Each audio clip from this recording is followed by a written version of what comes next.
சுட்டெரிக்கும் பாலைவன பகுதியில் யாரும் இல்லாத தனிமையில் தனியாக ஒரு பெண் நடந்து செல்கிறாள். அவளது இதயம் கனமாக இருந்தது. அவளின் எதிர்காலம் கேள்விக்குறியாகவே இருந்தது.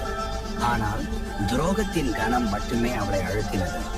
நீங்கள் நம்பியிருந்த நபர்கள் உங்களுக்கு எதிராக திரும்பினதையும், உங்களை ஒரு பொருட்டாக எண்ணாமல் முற்றிலும் நீங்கள் காணப்படாதவர்கள் போல உணர்ந்திருக்கிறீர்களா?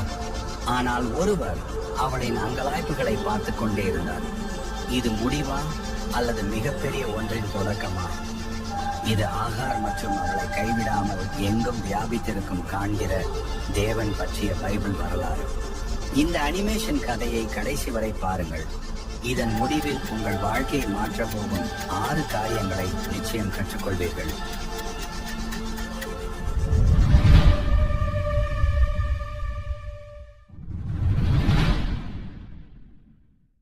இந்த கதை தேவனால் தேர்ந்தெடுக்கப்பட்ட ஆபிராமின் இல்லத்தில் தொடங்குகிறது. அவனது மனைவி சாராய் நீண்ட நாட்களாக மகப்பேரின்றி துன்புறுத்தப்பட்டார். தேவனுடைய வாக்குத்தத்தத்திற்கு காத்திருப்பதில் சாராய் சோர்வடைந்தாள். சாராயின் கைகள் காலியாகவே இருந்தன, குழந்தை இல்லை. ஆகார் ஒரு பணிப்பெண், பிறப்பால் ஒரு எகிப்திய பெண். அவள் தாயகத்தில் இருந்து ஆபிராம் மற்றும் சாராயின் வீட்டிற்கு அழைத்துச் செல்லப்பட்டாள்.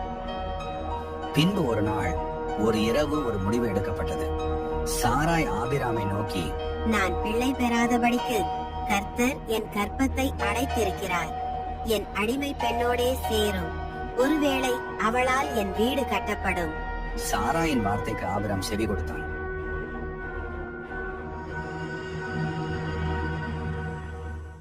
இது ஒரு கோரிக்கை அல்ல, கட்டளை. ஆகார் இந்த முடிவை மறுக்க துணிந்தாளா? அவளுக்கு இந்த விஷயத்தில் குரல் இல்லை, அதிகாரம் இல்லை. அதனால் அவள் ஆபிராமுக்கு கொடுக்கப்பட்டாள். எல்லாம் மாறிவிட்டது. இப்போது ஆகார் வெறும் வேலைக்காரி அல்ல. ஆகார் இப்போது ஆபிராமின் குழந்தையை சுமந்தாள். ஒரு வாரிசு. சாராய் எதிர்பார்த்த வாக்குத்தத்தம் நடந்தது போல் இருந்தது. ஆனால் தேவன் சொல்லாத வேறொரு பெண்ணின் மூலம் கொஞ்ச நாட்களில் இந்த உண்மை குடும்பத்தில் கனமாக தொடங்கியது. முதலில் மௌனம், பிறகு பார்வைகள் மாறியது. ஆகார் இப்போது தலை நிமிர்ந்து நடந்தாள். ஆனால் சாராய் தோல்வியுற்றாள். ஆகார் இப்போது ஒரு வேலைக்காரியாக இருக்கவில்லை. இப்போதோ அவள் ஒரு தாயாக மாறினாள். ஆனால் அவள் நம்பிக்கையில் ஒரு ஆபத்தான பதற்றம் வளர்ந்தது.